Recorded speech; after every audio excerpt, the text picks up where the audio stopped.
Bueno, buenas tardes a todos, a todos los ponentes, a quienes nos están también escuchando y viendo. Es un honor para mí como profesora de la Universidad de Buenos Aires y la Universidad de Belgrano de Derecho Internacional de compartir este evento con ustedes. Como decía, es un panel que nos convoca centrándose en una temática tan importante como los nuevos derechos y los desafíos en torno a la jurisdicción en un contexto globalizado y atravesado por las distintas transformaciones, desde las tecnológicas, sociales como normativas.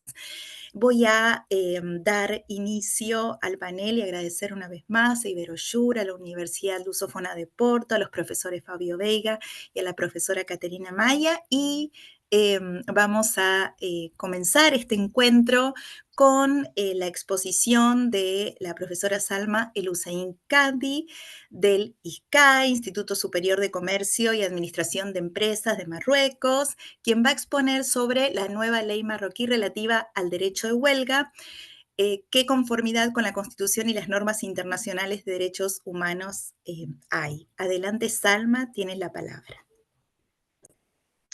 Hola, buenas tardes. ¿Me oyen bien? Sí, se oye muy bien. Sí, perfecto. Vale, pues buenas tardes. Encantada de estar con ustedes hoy.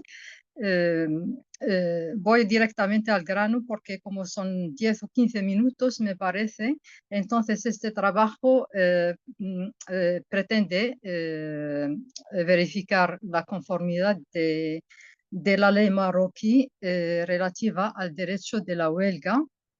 Es una ley muy reciente, se adoptó y se publicó en el Boletín Oficial del Estado en marzo 2025, este año.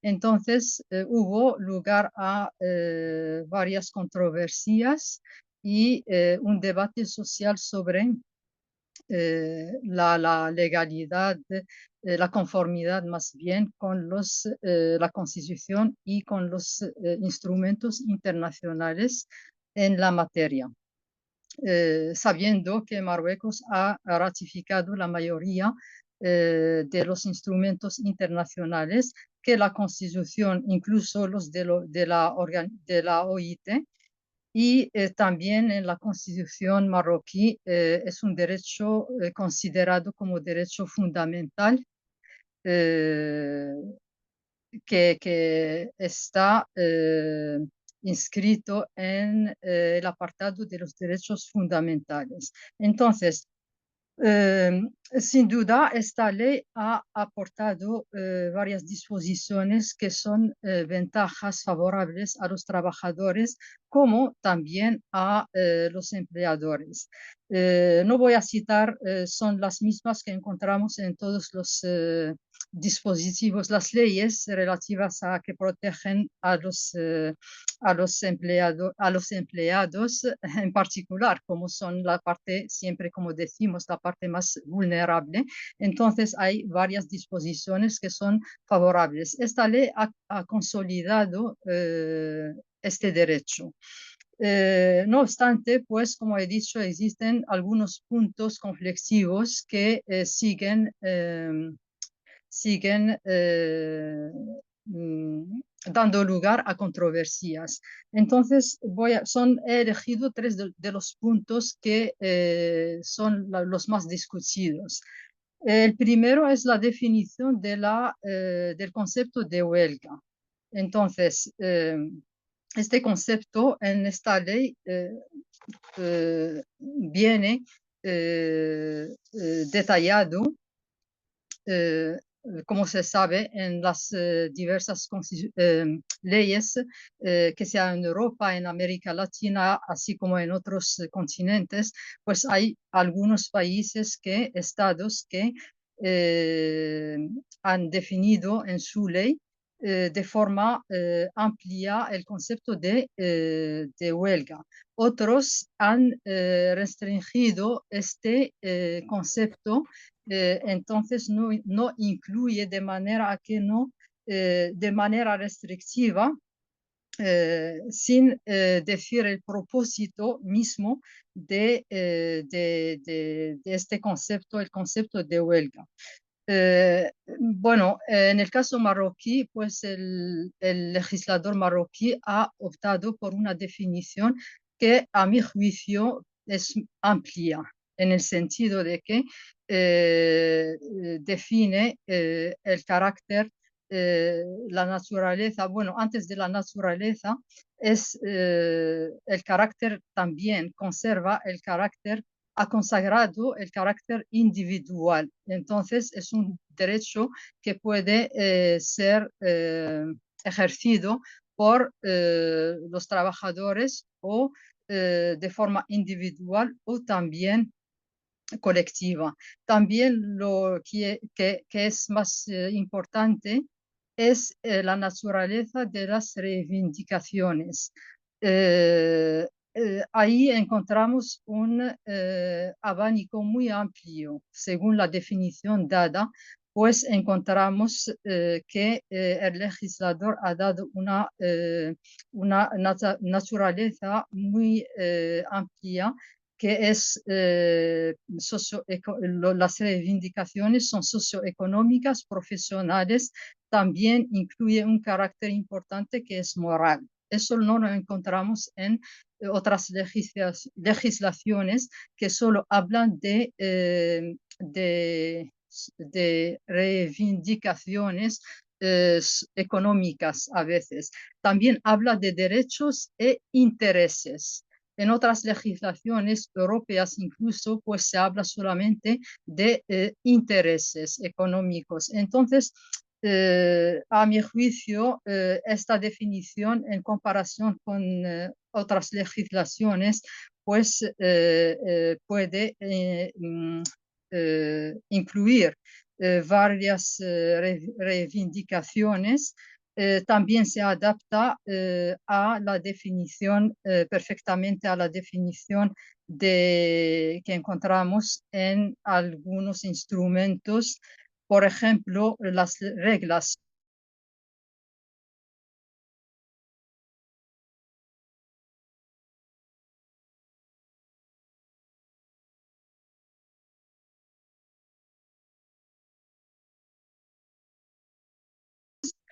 en virtud de la Convención 87 sobre la libertad sindical y la limitación de su objeto a la defensa de dichos intereses y derechos.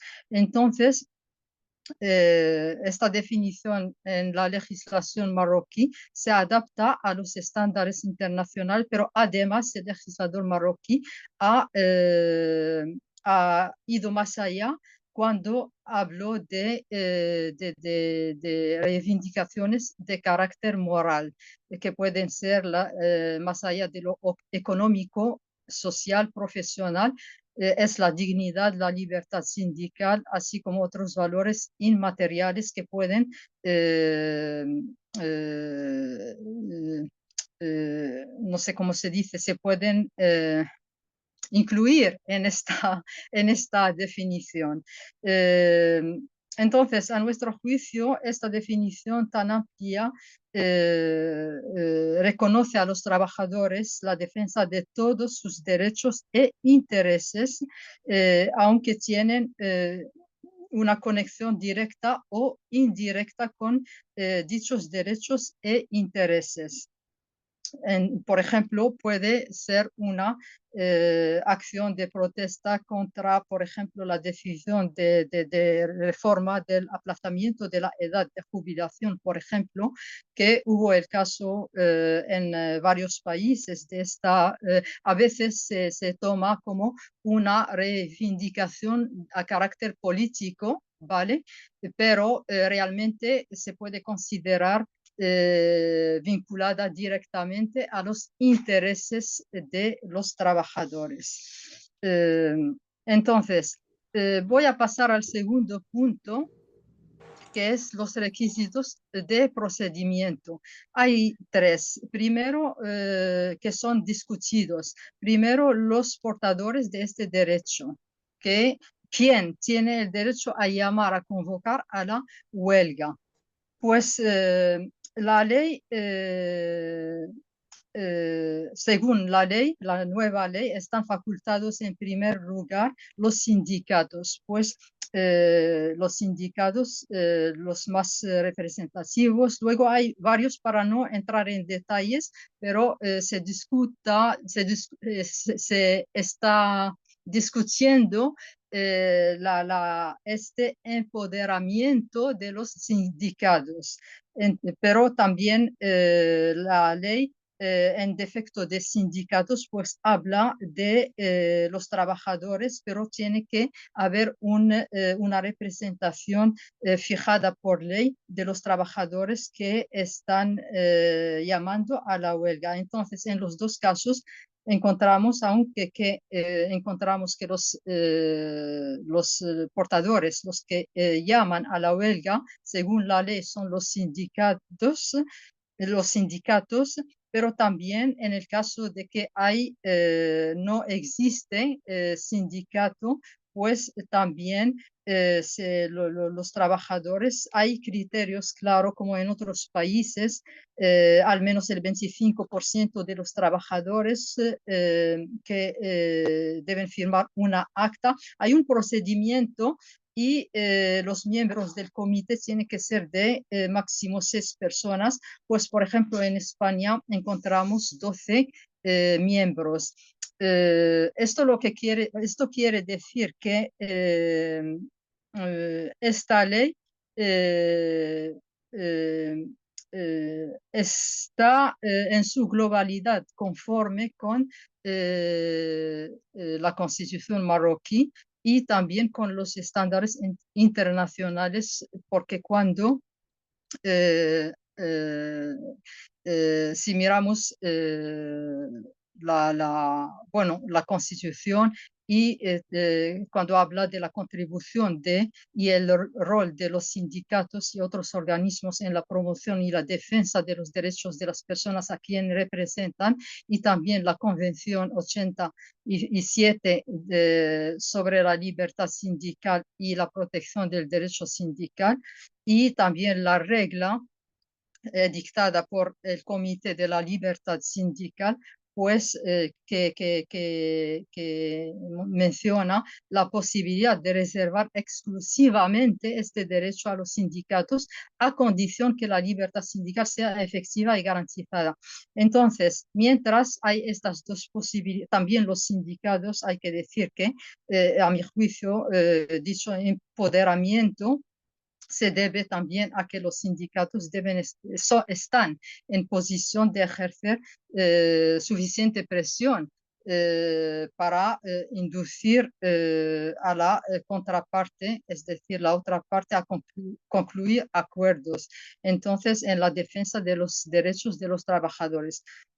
Entonces, y también al mismo tiempo la ley garantiza a los trabajadores no sindicatos la posibilidad, la oportunidad de poder ejercer de forma efectiva este derecho. En cuanto a los plazos, también es otro punto que está discutido, pues tras verificar un poco en derecho comparado, es decir, las legislaciones en Europa, en América Latina, en otros, pues aquí los plazos en esta ley varían entre 45 para llamar. La ley ha fijado unos plazos que son obligatorios antes de proceder a la huelga, que varían entre 45 días, 15, 30 y 7, según si se trata de huelga a nivel nacional, sector privado, público, etcétera. Entonces, pero cuando hay un peligro inminente, la huelga puede ser inmediata. Claro, aquí la cuestión que se ha planteado es verificar si estos plazos son razonables, ¿vale? O bien algunos invocan que constituyen un obstáculo para el ejercicio efectivo estos plazos. Pues si nos referimos a la OIT, no sé si voy bien de tiempo para poder tratar todas las. Bueno, sí, vale, si nos referimos a la OIT, pues el Comité de la Libertad Sindical, en su jurisprudencia, también establece que la posibilidad de encadrer, eh, bueno, se me ha ido la palabra en español, eh, el ejercicio del derecho a la huelga mediante disposiciones legislativas que prevén, por ejemplo, el recurso a los procedimientos preestablecidos, a condición que no generan una limitación arbitraria para la acción sindical. Entonces, la pregunta es de verificar si los plazos citados en la legislación marroquí constituyen una limitación arbitraria como viene en esta norma. Como he dicho, en derecho comparado, pues hay los plazos varían entre 60 días, 45 días, pero también existen plazos muy reducidos. Por ejemplo, en España, 15 días.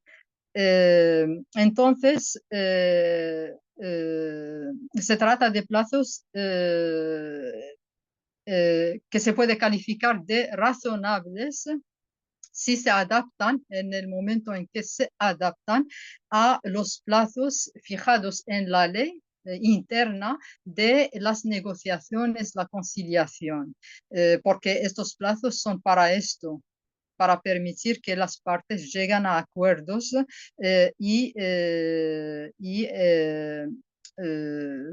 prepararse también en términos de reuniones, concertaciones. Asimismo, esta disposición pues debe estar entendida con la finalidad de encontrar soluciones haciendo uso de estas negociaciones de conciliación y dejar la huelga como último recurso.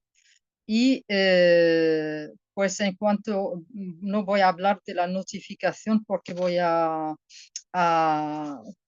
tardar, pero los plazos ya pues podemos decir que estos plazos, la legislación marroquí en comparación con otros países y según las normas de la OIT, pues no constituye la excepción. Se debe mirar más bien si se adaptan al tiempo fijado en la norma interna. Bueno, pues otro punto que es, Disculpe, profesora Salma, si puede ir redondeando la conclusión por concluir. el tiempo del panel, le voy a Vale, agradecer. sí. Vale, vale, pues nada, pues para concluir, tras haber hecho una investigación en derecho comparado entre los países europeos, América Latina y otros, pues esta ley de forma global no constituye la excepción, es decir, que se puede destacar que la ley marroquí se encuentra compatible con las normas constitucionales internacionales en cuanto a las legislaciones de derecho comparado. Eh, claro, no cabe duda que la adopción de esta ley constituye una consolidación del derecho a la huelga que desde los años 62 no se pudo adoptar una ley que consolida el derecho de los trabajadores. Ahora bien, claro, como cualquier ley, hay que ver su aplicación, ¿vale? Es la aplicación efectiva que va a permitir determinar su eficacia, sobre todo si tomamos en cuenta los desafíos como el respeto de las normas, el respeto de los plazos, el rol de las inspecciones. Bueno, hay muchos elementos que van a influir en la aplicación y la eficacia de esta ley. Pues muchas gracias. Muchas gracias, profesora Salma, por su presentación que nos invita al análisis comparado, ¿no es cierto?, que confronta la legislación marroquí con los compromisos asumidos internacionalmente en el marco de los derechos laborales, así que muy amable por tan interesante presentación. Vamos a pasar ahora a la siguiente ponente, la doctora Keila Cristina Farías dos Santos, de la Universidad Federal de Bahía, Brasil, que nos va a presentar su trabajo titulado Inteligencia Artificial, avances y retrocesos de las nuevas tecnologías en el ámbito internacional para el acceso efectivo a la justicia en la actualidad. Eh, eh, Profesora Keila, le doy la palabra recordando que el tiempo de exposición máximo es de 15 minutos. Muchísimas gracias. Muitas graças, professora Natália. Agradeço a participação de todos, é uma honra realizar essa apresentação neste evento de tamanha magnitude. Eu irei apresentar, neste momento, algumas considerações importantes que eu realizei e que são extremamente importantes para a compreensão do trabalho aprovado. Primeiramente, é compreender a dinâmica da inteligência artificial, os avanços e retrocessos dessas novas tecnologias no âmbito internacional, qual a magnitude que ela possui para a efetividade do acesso à justiça na atualidade. Primeiramente, como o tempo é muito pouco, o tempo máximo de 15 minutos, primeiramente faz necessário compreender as normas clássicas de direito internacional, os tratados internacionais, costume, princípios gerais do direito, possui bastante relevância na compreensão da inteligência artificial. Por outro lado, foi-se necessário compreender também que os tratados internacionais eles possuem âmbitos de validade. Eu destaquei 3, o material, temporal e o territorial, que é para a compreensão da norma. Nessa interpretação dos tratados internacionais, eu destaquei os princípios gerais, os principais, que é a questão da boa-fé, a questão da interpretação gramatical, contexto, objetivo e finalidade. Essas ferramentas que nós estudamos, a questão da inteligência artificial, nós não podemos esquecer que tem os aspectos judiciais e extrajudiciais para a garantia desses direitos na era digital, e que são extremamente importantes para assegurarmos a questão da segurança jurídica. Por outro lado, os sistemas de inovação são construções teóricas atualizadas, abrangendo dimensões nacional e internacional, que é a questão global. Nesse sentido, a compreensão desses processos inovadores a compreensão da superação das disparidades econômicas, sociais, culturais, tecnológicas, elas são extremamente importantes para a compreensão da inteligência artificial. Compreender também que essa inovação global ela possui eixos de integração, ou seja, a norma ela não caminha sozinha e que ela tem uma análise ou uma compreensão integrada de diversos aspectos sociais. Eu destaquei aqui alguns, o tempo é pouco, mas eu consegui destacar principalmente de maneira ampliada o sistema educacional, infraestrutura, condições de mercado. Então, nós temos todo um desencadeamento para a compreensão dessas novas tecnologias. Nesse sentido, a inteligência artificial ela é extremamente importante para a compreensão dessas tarefas, na inteligência artificial, na tomada de decisões, no processamento dessa linguagem natural. E não podemos esquecer que a inteligência artificial é a simulação de uma inteligência humana feita por máquinas programadas por humanos. Logo, os algoritmos que manuseiam a questão da inteligência artificial são manuseadas por humanos. Logo, nós temos toda uma implicação jurídica nisso, que vamos verificar mais adiante. O machine learning é uma decorrência da questão inicial, da compreensão inicial da inteligência artificial, que implementa uma ideia de que essas máquinas podem compreender esses dados, que é a questão dos algoritmos, em vez de serem explicitamente programados. Por outro lado, há uma conexão entre essa compreensão do machine learning, que é a questão do aprendizado supervisionado, o aprendizado não supervisionado e o aprendizado por reforço. Tem todo um arcabouço jurídico e um aprofundamento normativo que, devido à questão do tempo ser reduzido, nós apenas mencionamos para a compreensão de sua existência. Avançando um pouco mais, a questão do Deep Learning é a questão do aprendizado profundo, que refere-se a essas múltiplas camadas de rede neural artificial que permite o algoritmo compreender e modelar representações cada vez mais abstratas de dados. E esse objetivo é simular o comportamento de um cérebro humano para que as máquinas compreendam e executem tarefas altamente complexas. Nesse sentido, os fundamentos jurídicos da compreensão da inteligência artificial para o Deep Learning e seus impactos das novas tecnologias possuem toda uma implicação jurídica no que tange à questão da responsabilidade civil, e que não somente aquelas que têm componentes que conferem a autonomia ao sistema, mas também que geram a desvinculação da conduta deste à ação ou omissão humana. Nesse sentido, compreender a questão processual, compreender o impacto da utilização da inteligência artificial nas cortes superiores, nos tribunais de justiça, são extremamente importantes para o atendimento eficiente das demandas judiciais. E os estados devem cumprir essas garantias sociais, tecnológicas, de modo a realizá-lo de maneira plena e integrada. Aqui eu fiz apenas uma análise comparativa para observarmos a concatenação da inteligência artificial e a sua evolução e importância para o homem. Aqui eu fiz um quadro demonstrativo e a evolução dela, as aplicações da inteligência artificial na visão computacional, reconhecimento e análise de imagens, de vídeos, a questão da robótica para a fabricação e montagem de forma automatizada, a detecção de fraudes em transações financeiras e sinistros de seguro. Nós temos também um reconhecimento de fala por interfaces baseadas em voz e software.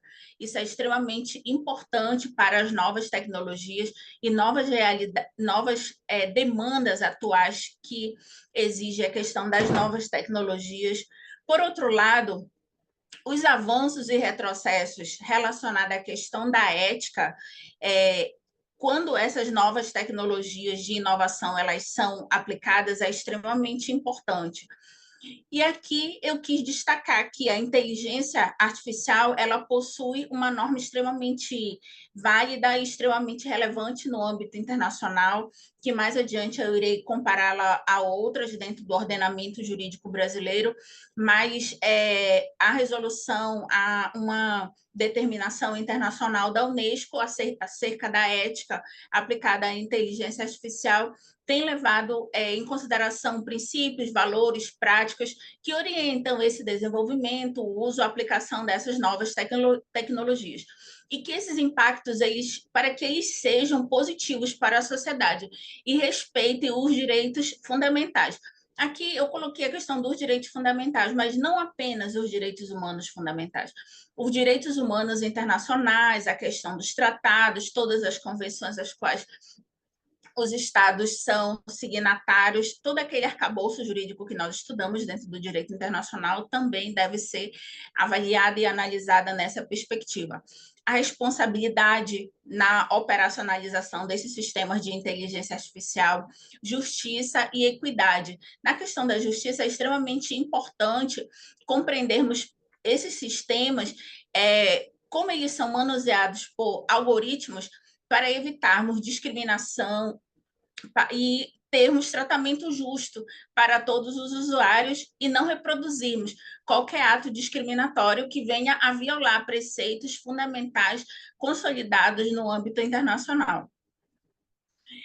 A transparência, a privacidade e a segurança são aspectos importantes para a compreensão da governança dessas informações, na questão da base de dados, os dilemas morais, a atribuição de responsabilidade, no caso para a compreensão da operacionalização da inteligência artificial, os vieses algorítmicos, os impactos sociais e econômicos, a dependência tecnológica, que o uso excessivo dessa inteligência artificial pode reduzir a criatividade, a capacidade crítica e a autonomia humana, levando questões sobre o papel da tecnologia na sociedade. Então, essa dependência tecnológica que eu destaquei é exatamente para compreendermos a razoabilidade e a aplicação ou uso moderado dessas novas tecnologias, em especial a questão da inteligência artificial, de modo que a gente possa também obedecer os ditames legais nacionais e internacionais consolidados.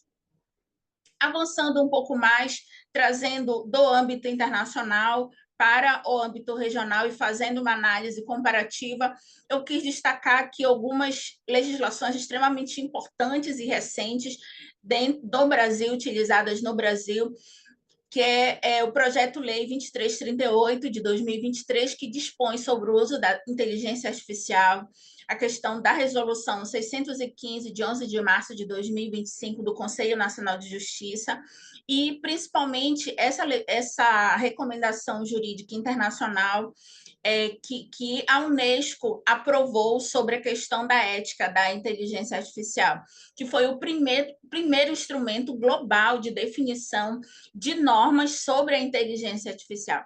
E no ano de 2022, ou seja, no ano seguinte, a aprovação dessa recomendação pela Unesco, que foi o ano de 2021.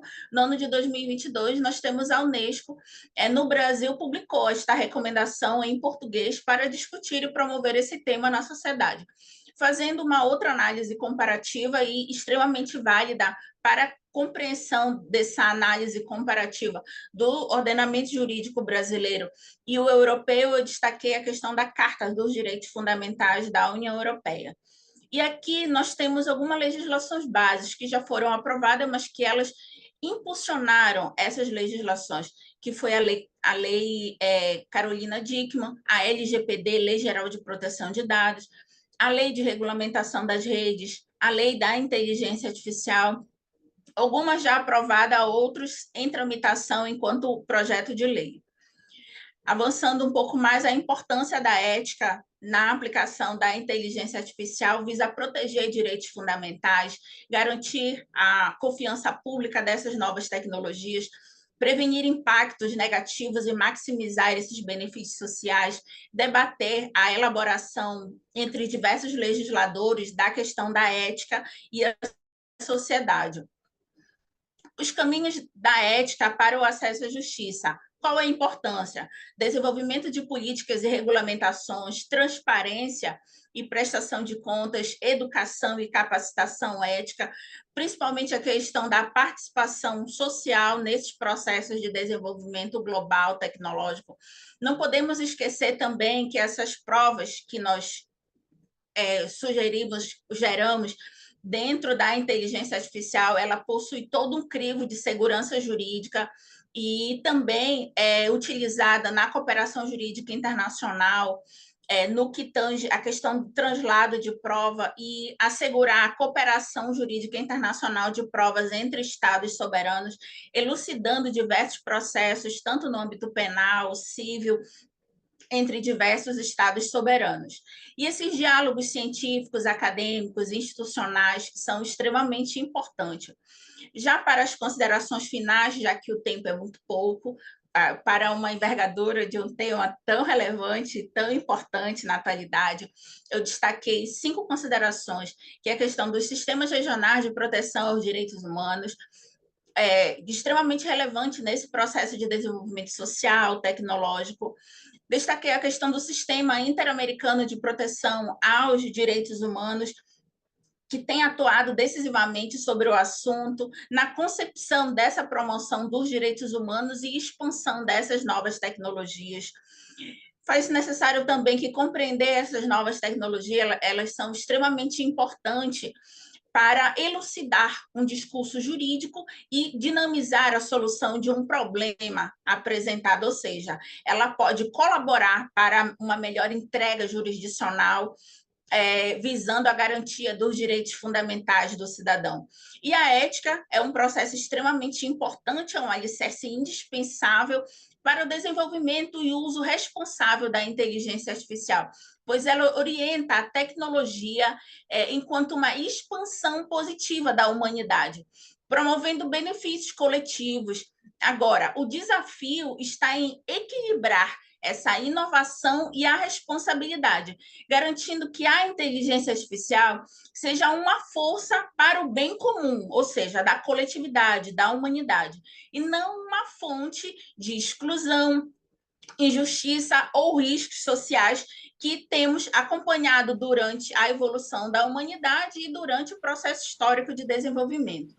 Desse modo, a inteligência artificial aplicada ao aprendizado profundo envolve aspectos jurídicos. É claro que não equacionará todos os problemas do judiciário para o efetivo acesso à justiça, mas certamente contribuirá como um elemento positivo, um elemento tecnológico avançado nos âmbitos interno e internacional que atendam essa interpretação do direito e que visem o desenvolvimento, a mitigação dos impactos jurídicos, tecnológicos fundamentais na moderna sociedade global para a garantia, principalmente, dos direitos fundamentais e a consolidação dos direitos humanos internacionais na era moderna tecnológica. Muito obrigada pela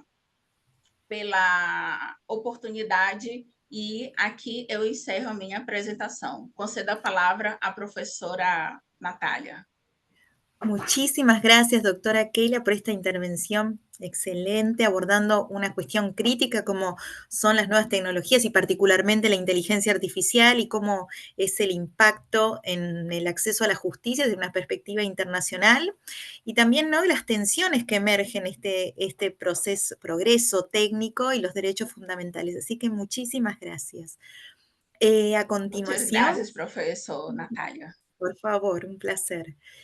A continuación vamos a escuchar a las profesoras Ana Clara Cabral de Souza y Mariana Bastos Matos de la Universidad de Estácio, de Sá, Brasil, y de la Universidad de Porto, respectivamente, y su ponencia se titula La fórmula objeto de Cantor-Doren y la violencia de género, cosificación y ontología en perspectiva luso-brasileña.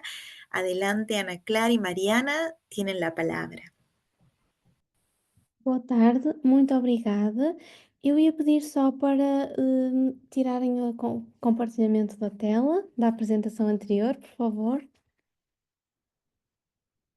Pronto, assim está melhor. Sim, já vos consigo ver. De facto, este tema, eu acho que alguém está a tentar compartilhar novamente.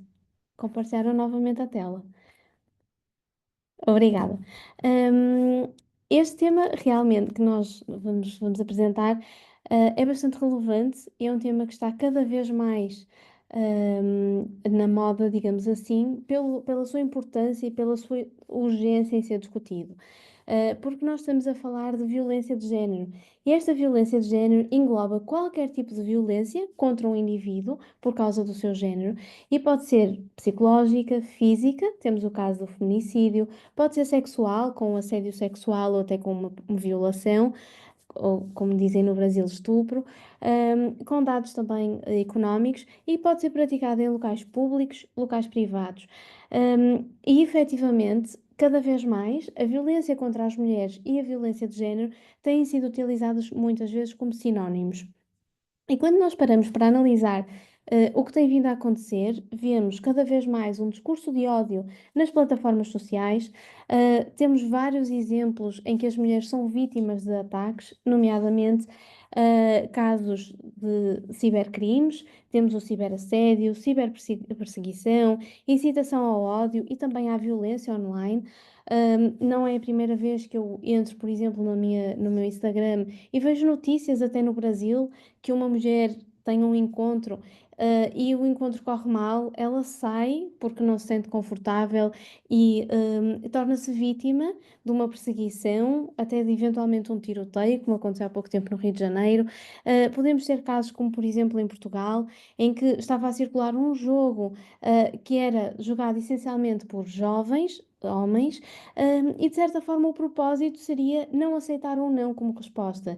E então o objetivo aqui seria também maltratar as mulheres, de qualquer forma, desde que o homem tivesse uma supremacia. E aqui voltamos a ter uma desigualdade nas relações de poder, que é uma coisa assustadora, preocupante, porque as mulheres têm vindo a lutar pelos seus direitos e cada vez mais estão a ser postos em causa.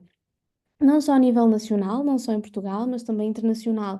Eu posso falar, existem inúmeros exemplos, desde grupos que foram criados, por exemplo, em Portugal no Telegram, para divulgar vídeos e conteúdo íntimo de ex-companheiras.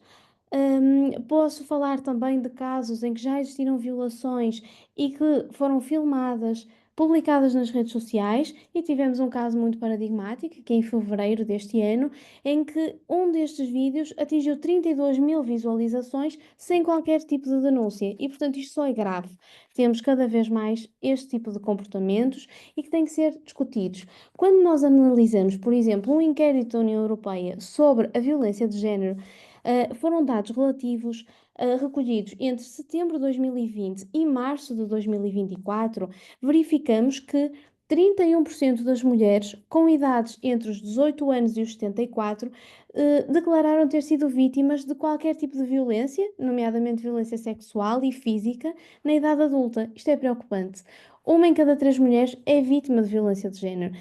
Se nós analisarmos os dados, por exemplo, do Brasil, verificamos que em 2023 uma média de 10 mulheres era assassinada por dia. Se nós analisarmos, por exemplo, também uma comparação entre 2023 e 2022, verificamos que a violência psicológica nas mulheres, contra as mulheres, aumentou 38%. As importunações sexuais cresceram 48,7%, superando os 41.000 registros em 2023. Não são números simpáticos, não são números risonhos, são altamente alarmantes, altamente preocupantes. E, portanto, mesmo em Portugal, nós temos vindo a assistir a vários preconceitos de género. Ainda este ano saiu uma análise, por exemplo, para analisar na administração pública, ou seja, naqueles cargos ligados também ao Estado, funções públicas, e verificava-se realmente que a proporção de homens e mulheres que desempenhavam cargos de alta gestão ficava muito aquém, os homens ficavam numa posição bastante superior. Em 2025, a Comissão para a Cidadania e Igualdade de Género realizou um estudo e verificou, por exemplo, que aqui em Portugal 57% dos homens que foram inquiridos afirmavam que as mulheres são parcialmente responsáveis pela partilha de conteúdo não consensual, íntimo. E, portanto, isto é muito grave. Temos situações, precisamente, estamos a falar muitas vezes de juventude, que será o futuro do nosso país, com este tipo de mentalidade, e impulsionado também pelas redes sociais e por toda esta, por todo este público que também aceita este tipo de conteúdo, aplaude e muitas vezes até incentivam uns aos outros a publicarem como forma de aumentarem a sua masculinidade, quando na verdade estamos aqui perante crimes e que têm que ser combatidos. Por exemplo, se nós analisarmos também este estudo que eu referi agora, 27% dos homens considera que as mulheres exageram quando alegam a existência de um abuso. Isto é assustador. Em 2024, por exemplo, a Associação de Apoio à Vítima atendeu 105.447 casos. Num país com a dimensão de Portugal, é muita coisa. Eu posso dizer que cada vez mais, nomeadamente pessoas e amigos próximos de mim, têm falado de situações que acontecem. Há sempre alguma situação deste género. Ainda hoje, no almoço, eu ouvi casos destes, em que a irmã de um grande amigo está a ser vítima de violência doméstica, a prima de outra amiga também sofreu algum tipo de abuso e, portanto, isto começam a ser casos também próximos de nós e que nós temos um papel, nomeadamente como juristas, de analisar estas questões. Quando nós paramos para analisar a legislação, a Carta dos Direitos Fundamentais da União Europeia pugna pela igualdade de género, mas efetivamente essa igualdade de género tem acontecido? não me parece, porque nós estamos a ver este tipo de casos e a ver estes valores que são absolutamente preocupantes.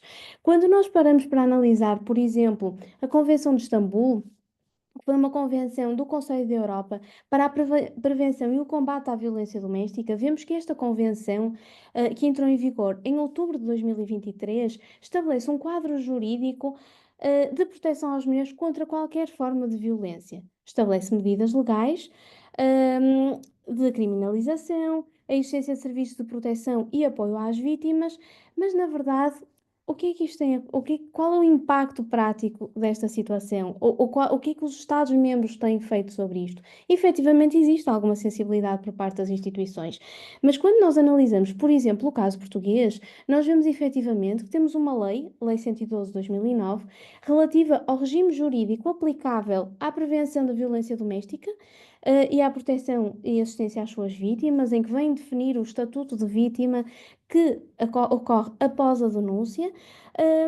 Efetivamente existe alguma sensibilidade por parte do governo, digamos assim, ao criar um plano nacional contra a violência doméstica. Existe efetivamente a consagração de vários direitos, mas na prática isso não tem sido verificado.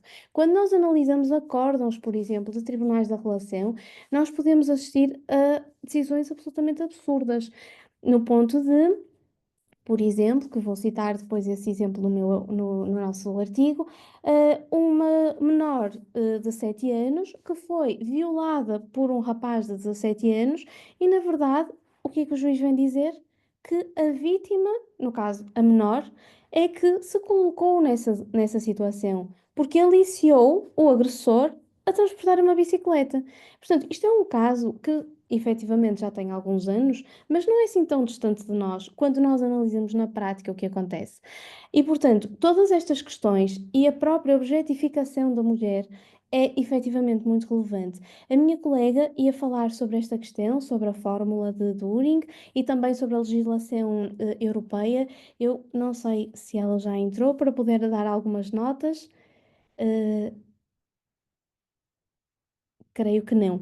Não estou a ver aqui, pelo menos na tela. Mas, de qualquer forma, o que eu queria deixar aqui na apresentação é o facto de não só trazer estes números para refletirmos sobre eles, mas também pensarmos no nosso papel, não só enquanto mulheres, que estamos bem representadas nas apresentações, mas também enquanto juristas e advogados e as pessoas que integram todas as áreas jurídicas e qual é o impacto que nós podemos ter na sociedade. Como é que nós podemos alterar isto? Seja em termos de educação, seja em termos de saúde, seja em termos de formação, seja mesmo em termos de funcionamento das nossas instituições. Porque é muito complicado. Ainda há pouco tempo, por exemplo, eu assisti a uma situação de violência doméstica num local onde eu estava, em que a vítima se sentiu completamente desamparada, com uma bebé pequena, e de certa forma o agressor teve um surto psicótico, ela tentou ligar para a polícia, tentou ligar para o 112 e o 112 simplesmente disse: Isto não é connosco, ligue para a polícia. E estamos a falar de uma situação em que estava no auge da agressão. Como é que estas coisas podem continuar? Não podem. Nós temos que ter um papel ativo enquanto sociedade, seja em Portugal, seja na Argentina, seja no Brasil, seja na comunidade internacional. Portanto, creio que chegou a hora de efetivamente nós fazermos alguma coisa. E era isto que eu queria deixar, e depois no artigo exploraremos mais detalhes, com mais detalhe. Muito obrigada. Eu creio que está sem som. A professora Natália? Desculpa, obrigada. Ahora sí, muchas gracias, Mariana, por tu presentación que aborda, ¿no?, como nuevas claves interpretativas para poder comprender la violencia de género y también con una mirada bien jurídico-filosófica. Así que muchas gracias por la ponencia. Ahora vamos a dar lugar a la presentación de la profesora Daniela Rocha Teixeira de la Universidad Federal del Sur de Bahía. Y su trabajo es titulado La FUNAI, la autodeterminación y el acceso a los beneficios previsionales por parte de los asegurados especiales indígenas en Brasil. Adelante, Daniela, tienes la palabra. Olá a todas e todos. É uma satisfação estar aqui e estar numa mesa feminina linda e forte, né, com tantos temas relevantes. E hoje eu vou trabalhar com vocês, né, o artigo que eu produzi foi sobre uma temática também que envolve violências, assim como questões de gênero, assim como se preocupar com o avanço da inteligência artificial. Só que esse é um tema que a gente já passa por ele há muitos anos, né? Que é a questão indígena. Eu falo do território de Porto Seguro, é, onde ocorreu a invasão portuguesa em 1500, e trabalhei com esses povos diretamente e com a FUNAI, através de alguns dados, para produzir esse artigo. O artigo intitulado A FUNAI, a Autodeterminação e o Acesso aos Benefícios Previdenciários pelos Segurados Especiais Indígenas no Brasil. Aqui os indígenas, eles fazem parte, quando vão acessar os benefícios previdenciários, eles fazem parte de um núcleo maior, chamado de segurados especiais, que envolve desde trabalhadores rurais, pescadores artesanais, artesãos também, para acessar. Só que os indígenas teriam algumas peculiaridades, e aí eu trabalho nesse artigo algumas discussões, principalmente diante de convenções ratificadas pelo Brasil.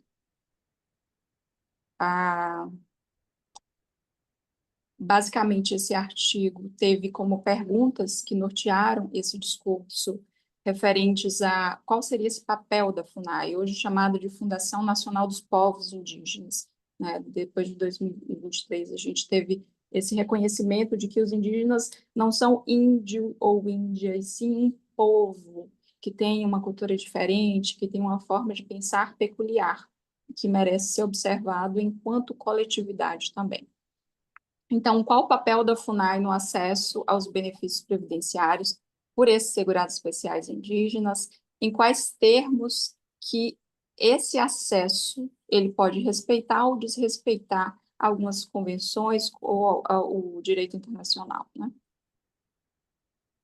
A estrutura desse discurso, desse artigo produzido, foi eu produzi a introdução e conclusão em 5 capítulos, né? A introdução seria o primeiro, a conclusão o último, e nesse desenvolvimento eu trabalhei os povos indígenas no Brasil, lógico que numa perspectiva de artigo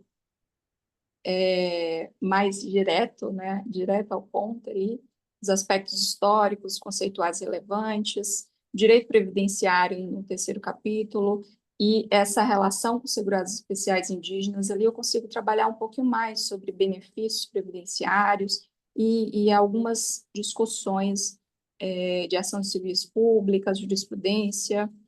E o 4º capítulo seria a análise e discussão verdadeira desse tema, observando a FUNAI, o seu papel diante desse acesso aos benefícios previdenciários pelos segurados especiais indígenas. Então, no capítulo referente a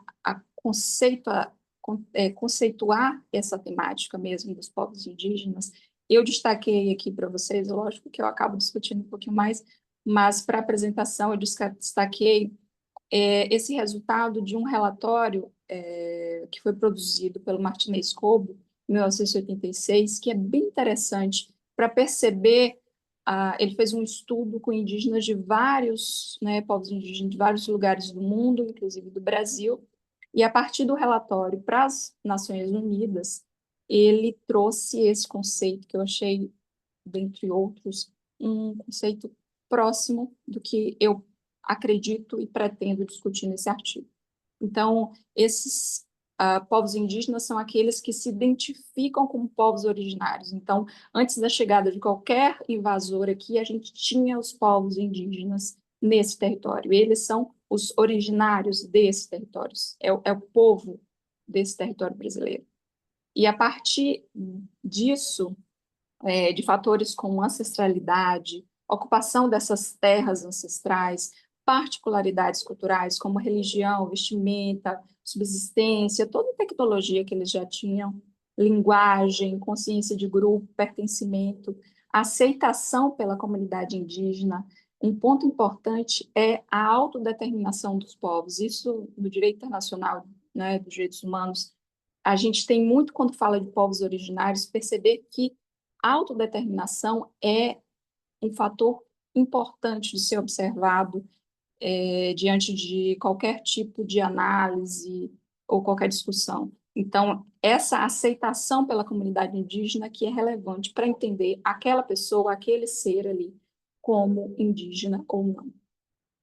Residência em certas partes do país, dentre outros, e no final do relatório, quando ele fala dentre outros múltiplos critérios, mais uma vez reforçando essa autonomia, essa autodeterminação, o povo é que vai definir quais são esses outros critérios e não um agente externo a essas comunidades. A partir dessa conceituação, então, eu passo, no capítulo que eu falo do direito previdenciário em si, a analisar o direito, a legislação. Como é que ela trabalha com isso? O que a gente tem de arcabouço, tanto legislativo quanto na esfera internacional também, da Convenção, e aí eu destaco a Convenção 169 da OIT, que vai trazer especificamente essa discussão referente a povos, comunidades tradicionais, como os indígenas. Então, os povos indígenas, eles deverão gozar plenamente dos direitos humanos. Isso é um ponto importante. O acesso aos direitos humanos, sejam eles sociais, sejam eles individuais, civis, independente de qual área esses direitos humanos, eles têm que ser usufruídos plenamente por esses povos. E liberdades fundamentais, sem obstáculos. Isso é importante destacar. Pelas peculiaridades desse povo, é interessante você fazer uma análise a partir das suas peculiaridades e não utilizar barreiras que, de algum modo, possam impedir esse acesso amplo aos direitos humanos. Além disso, eu destaquei a Constituição Federal, lógico, que é a nossa carta magna, né, que norteia todo o nosso sistema normativo, nosso ordenamento jurídico.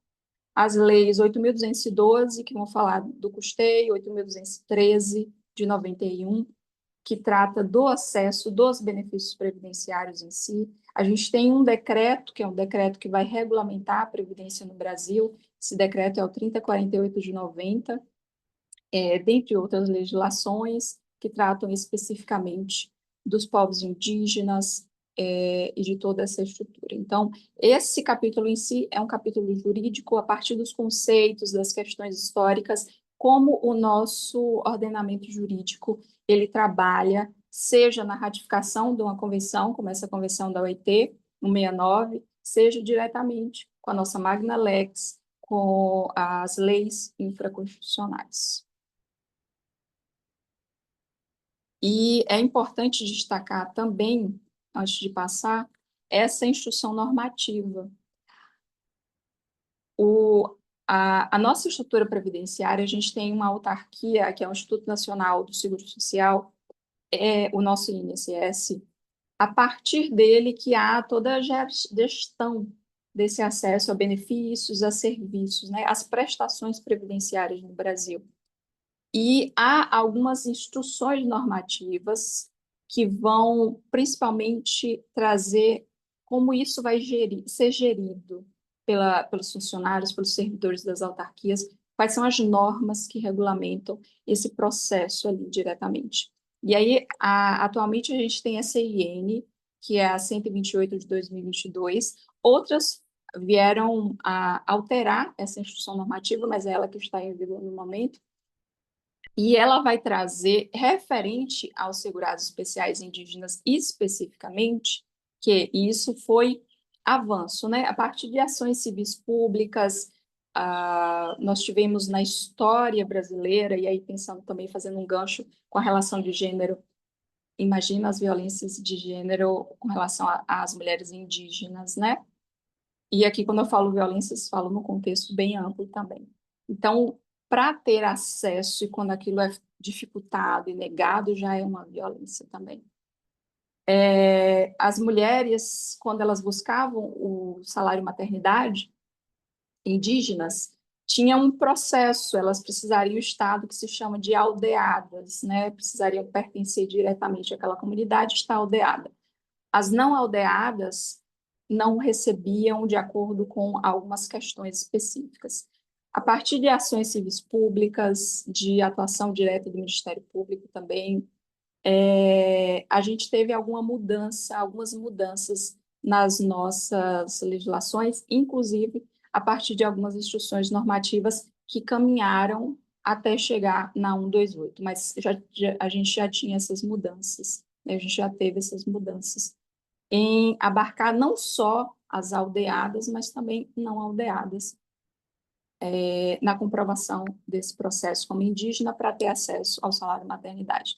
A grande questão é, essa instrução normativa, ela trouxe um parágrafo a mais, dizendo que, além de você estar naquela condição de ser aldeado ou não aldeado, sendo indígena, seria necessário uma certificação da FUNAI, que é a Fundação Nacional dos Povos Indígenas, e essa certificação, ela precisaria, para ter acesso a esses benefícios, né? Não bastaria a autodeterminação, a autodeclaração, o autorreconhecimento enquanto indígena pela sua comunidade. Precisaria de um agente externo emitindo essa certificação, que inclusive é muito discutida, mas que na nossa legislação ainda tem.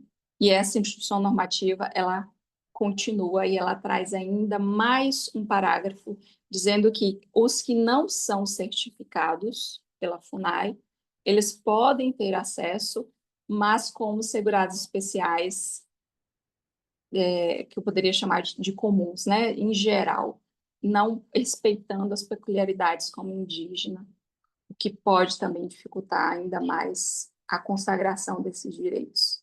Porque ser indígena é algo que é interno, como a gente viu pelo conceito, tanto subjetivo quanto de critérios objetivos de comunidade, de pertencimento, e não caberia um agente externo dizer se é ou não certificar ou não isso, que poderia trazer obstáculos àquele povo, né, pelo reconhecimento. E aí eu trago essa certificação, né? Essa certificação seria o quê? É a Certidão de Exercício de Atividade Rural, a CEAR. Ela é emitida pelas coordenações regionais.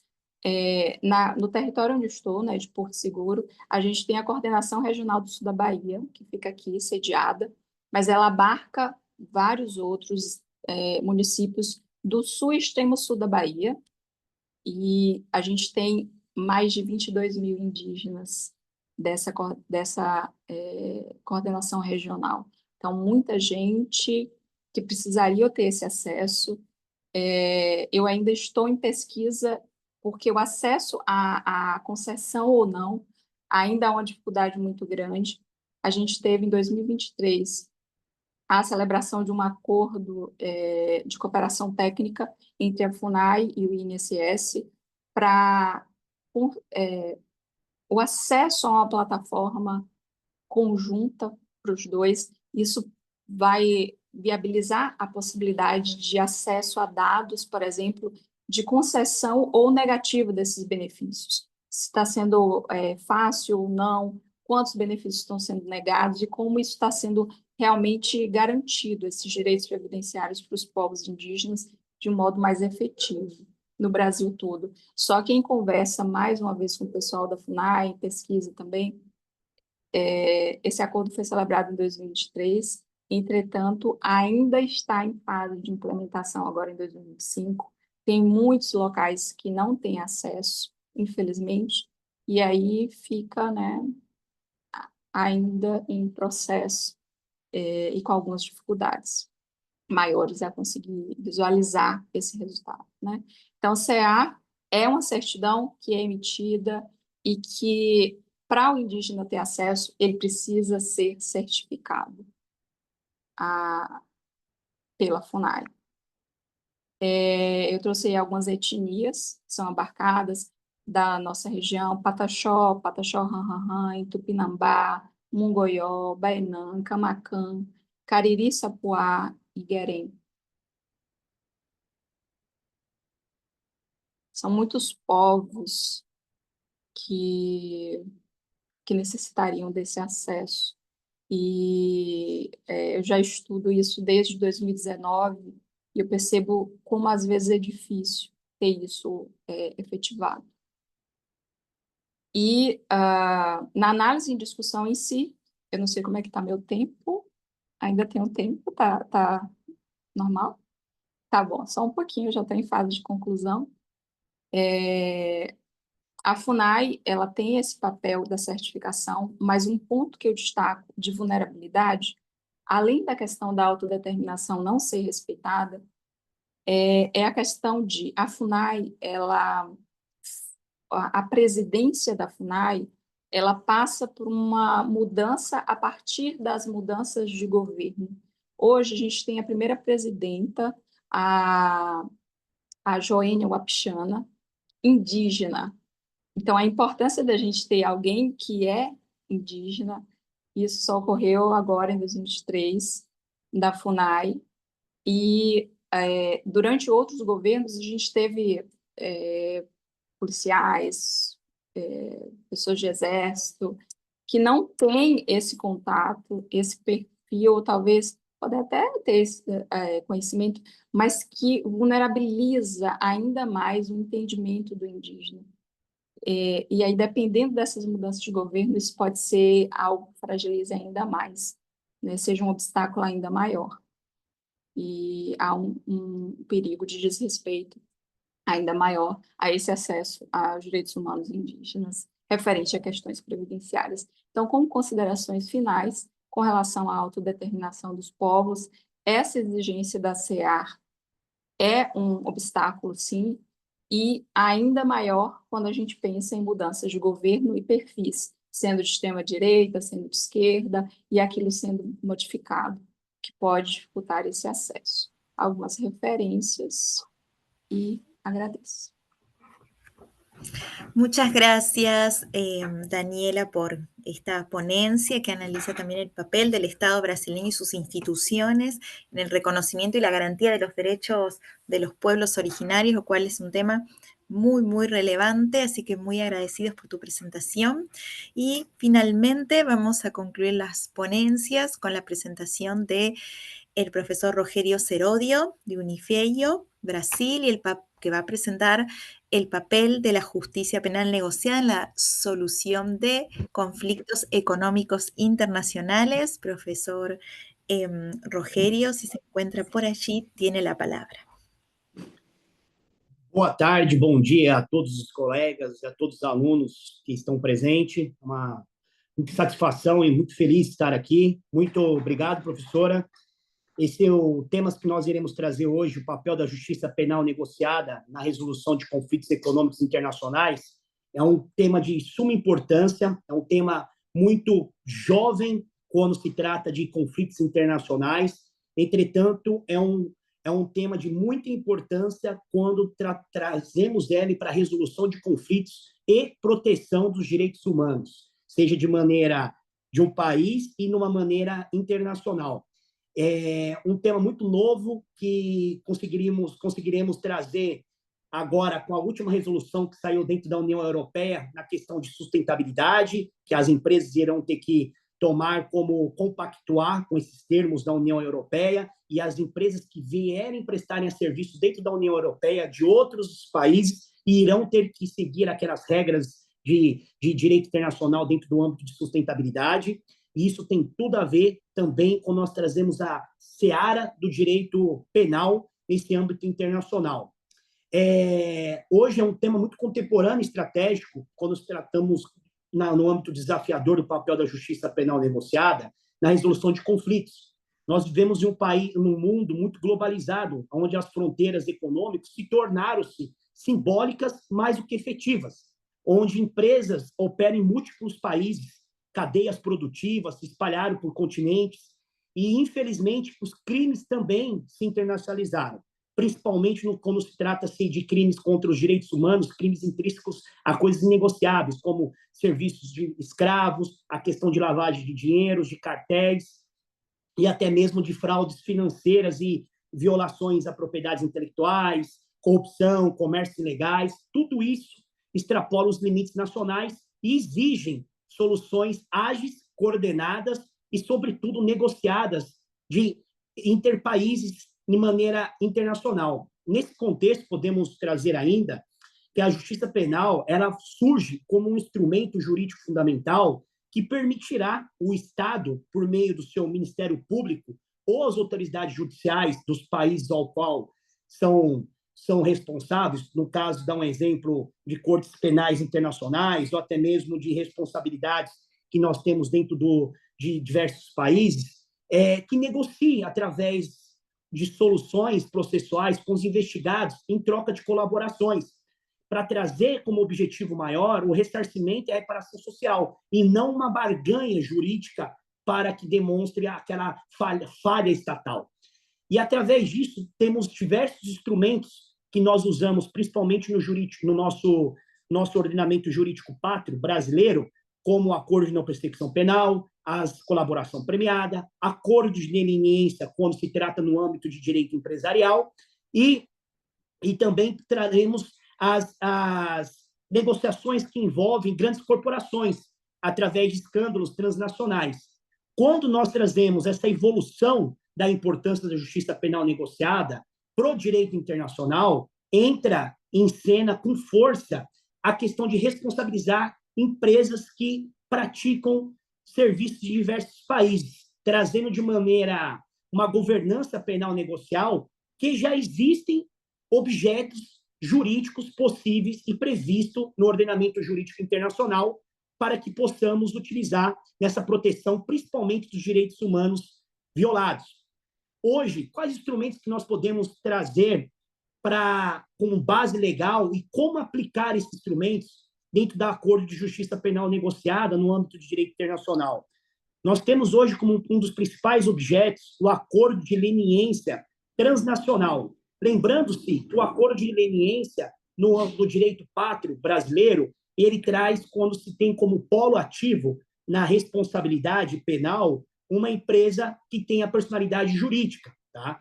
Quando se trata-se de crimes cometidos por pessoas físicas, nós aplicaremos outro tipo de justiça penal negociada. Crimes de menores potenciais ofensivos, nós poderemos aplicar o acordo de não persecução penal, oferecido pelo próprio Ministério Público. Quando se trata-se de crimes acima de 4 anos de combinada pena ou superior, trataremos como próprio objeto a colaboração premiada. Trazendo para o âmbito internacional, que é uma das resoluções e um palpite de melhoria para quando se trata-se de proteção dos direitos humanos no âmbito internacional, o acordo de leniência transnacional, ele tem como previsão base legal a Convenção da OCDE sobre corrupções e convenções da ONU. Para aqueles que não sabem, a Convenção da OCDE foi criada em 1948 no Plano Marshall, pós-Segunda Guerra Mundial, que foi aquele plano dito cujo, historicamente, para reconstruir a Europa. Posterior, em 1961, a OCDE foi trazida como sede em Paris, âmbito que todos nós sabemos que a França teve como âmbito a primária, a nascente dos direitos humanos e proteção dos direitos humanos. E lá, por si só, em 1961, reorganizou a OCDE para que os países pudessem expandir a sua atuação, além de incluir alguns países do norte. O Brasil e mais, salvo me engano, senhores, são 68 ou 65 países que fazem parte da OCDE atualmente. E junto com a ONU, eles trouxeram mecanismo, exemplos de obrigações que as empresas que operam em diversos países poderá cooperar através de investigações e troca de reduções de sanções. Trazendo isso na prática, exemplos atuais, vamos dizer, imparcialmente, politicamente dizendo, essa tendência de conflitos econômicos que vem acontecendo nitidamente no mundo, com países que acabam explorando mais economicamente uns aos outros, principalmente com mão de obras mais barata. Levando dessa maneira, diversos países, com a sede, dá um exemplo, num país no Oriente, coloca uma sede para fabricar roupa, tênis, algo do gênero, e acabam exportando isso para países de primeiro mundo, de maneira legal, porém com seus fundamentos ilegais, porque exploram o serviço escravo, exploram a questão de sonegações fiscais, exploram cartéis de monopólios, e aí vem a questão da resolução do conflito. Como nós podemos fazer uma legislação dentro de um acordo internacional para que, principalmente, respeitamos a soberania individual dos países, porém, que nós possamos trazer a primazia de aplicabilidade dos primórdios lá do estudo filosófico, desde Kant, de Hobbes, a equidade de aplicação dos direitos coletivos para o povo. Porque, como um país como o direito pátrio brasileiro sobrepõe a prevalência do direito coletivo sobre o individual para que possam zelar da individualidade do coletivo, o jus puniendi, ele vem como uma força estatal para proteger e garantir os seus direitos constitucionais. Como que nós podemos fazer uma equidade na justiça internacional, respeitando a soberania individual de todos os países? Qual o meio termo que nós podemos trazer pela ONU, pela OCDE? Dessa maneira, nós sabemos que existem diversos polos econômicos e diversos grupos econômicos. Dá um exemplo BRICS, dá um exemplo a própria União Europeia. Hoje existem blocos econômicos dentro da própria América do Norte. Qual o meio termo que nós podemos trazer de mecanismos de fiscalizações internacionais? Vamos trazer como exemplo, nós temos uma empresa com sede em Portugal que fabrica tênis na África ou na Ásia. Como que nós iremos, quais são os mecanismos de fiscalização? A União Europeia, nesse contrato, nesse novo pacto de sustentabilidade, irá mandar algum fiscal da União Europeia para ir lá dar um selo de qualidade? Ou o país local irá garantir que estão respeitando esses tratados internacionais? E se caso transcorrer a violação desses direitos pátrios e internacionais, seja da analogia de um trabalho escravo, uma lavagem de dinheiro, ou uma fundamentação com cartel, como iremos aplicar a sanção? Iremos aplicar a sanção individual naquele país? Ou iremos aplicar a sanção ao país pátrio, que é a origem daquela empresa? Dá um exemplo, mecanismo que já existem hoje no próprio acordo de não persecução penal com cooperação internacional. Essa empresa que abriu, que seja com sede americana, está fabricando na África, se nós precisamos ouvi-la através de uma intimação, citação, nós iremos usar ferramentas jurídicas que já existem, como cartas rogatórias, ou tratados bilaterais, ou através de colaborações multilaterais daqueles países. Entretanto, nós sabemos, assim como a origem que teve da própria OCDE, através do Tratado de Marshall, para reconstruir a Europa, a questão de sustentabilidade e proteção internacional, principalmente quando se trata-se de matérias de direitos humanos, é de suma importância uma discussão internacional de equidade, principalmente quando se trata de respeito à soberania individual. Entretanto, nós podemos trazer um assunto empírico que o respeito à individualidade dos direitos humanos sobrepõe uma soberania de um país.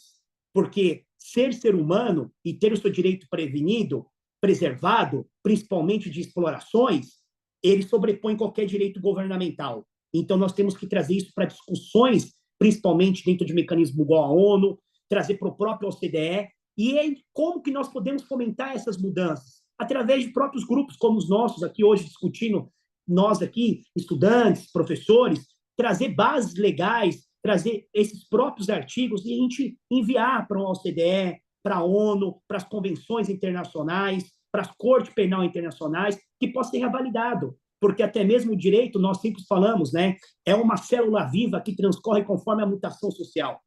Então, precisamos nós ser sujeitos ativos para que possamos solicitar isso. E trazemos também outros mecanismos de aplicações na questão do direito internacional. Existe já um acordo de colaboração premiadas com alcance internacional, através de compartilhamento de provas, reconhecimentos mútuos de benefícios dos acordos. Dá um exemplo, narcotraficantes que lavam dinheiro em outros países através de empresas são extraditados e aqueles bens adquiridos com maneira de exploração de outro país que era lavado naquele país são vendidos e repartidos parte financeiramente, porque nós precisamos ressarcir aquelas famílias que foram prejudicadas por causa daquele cartel, por causa do tráfico internacional de droga. Então, a colaboração em investigações com países diversos, esses reconhecimentos mútuos, principalmente quando se trata de corrupções em escala global. E também uma questão de grande valia são os programas que nós podemos trazer, que já existem, como reparações internacionais e acordo com organismos internacionais, principalmente que já existe na ONU sobre as empresas de direitos humanos, a Corte Penal Internacionais e tribunais arbitrais, que trazem como princípios de valia indenizações às vítimas, principalmente quando se trata de direito ultrapassados coletivos, como uma exploração do direito que violem os direitos de trabalho, principalmente no serviço análogo escravo, mudanças de práticas empresariais, como se trata não respeito nas questões climáticas, porque com empresas que acabam vindo danificar principalmente o ecossistema, coisas que são irreparáveis ao direito coletivo, trazer essas maneiras de colaborações com a investigação.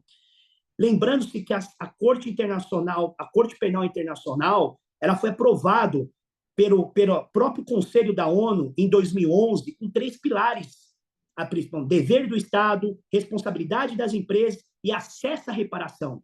Então, o que eu gostaria de trazer hoje como um instrumento de provocação acadêmica seria mecanismos novos que nós podemos atrelar, multiplicar junto com figuras do acordo de justiça penal negociada, lembrando que a figura da justiça penal negociada ela já é existente no direito comparado, seja americano, na América do Norte, do plea bargain, seja através do próprio garantivismo penal que tem na Espanha, através de próprios direitos de reparações que nós tivemos de operações que começaram na Itália, através de estudos para combater a própria máfia, a próprio instrumentos da colaboração premiada no direito pátrio brasileiro, que veio através de grandes investigações, como um exemplo que tomou pela Time, que veio pelo mundialmente dizendo que foi a Operação Lava Jato dentro do Brasil.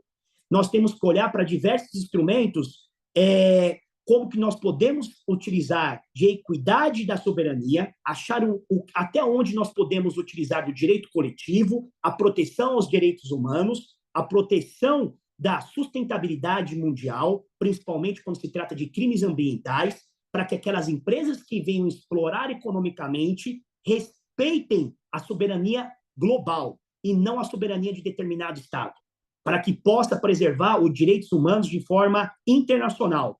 Para isso, poderemos desenvolver um novo bloco econômico, utilizando a própria ONU para fazer uma nova sede de estudos de aplicações de sanções internacionais, de violações aos direitos humanos de maneira coletiva.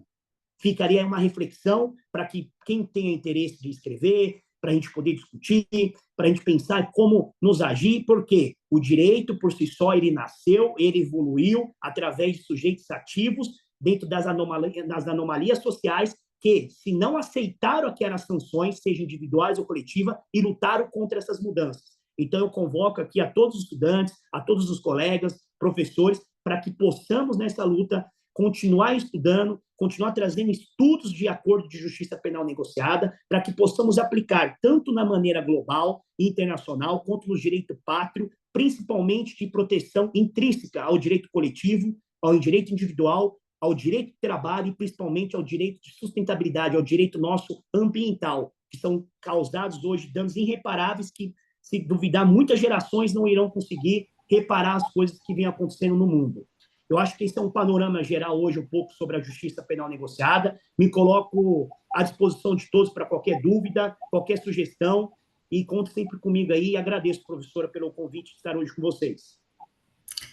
Muchas gracias, agradecemos la valiosa intervención, profesor Roggerio, porque nos invita a pensar, ¿no es cierto?, el equilibrio entre la eficiencia, la justicia, los mecanismos que existen en un contexto en donde los intereses globales requieren respuestas jurídicas sin duda innovadoras y equilibradas. Así que muchas gracias por esta presentación.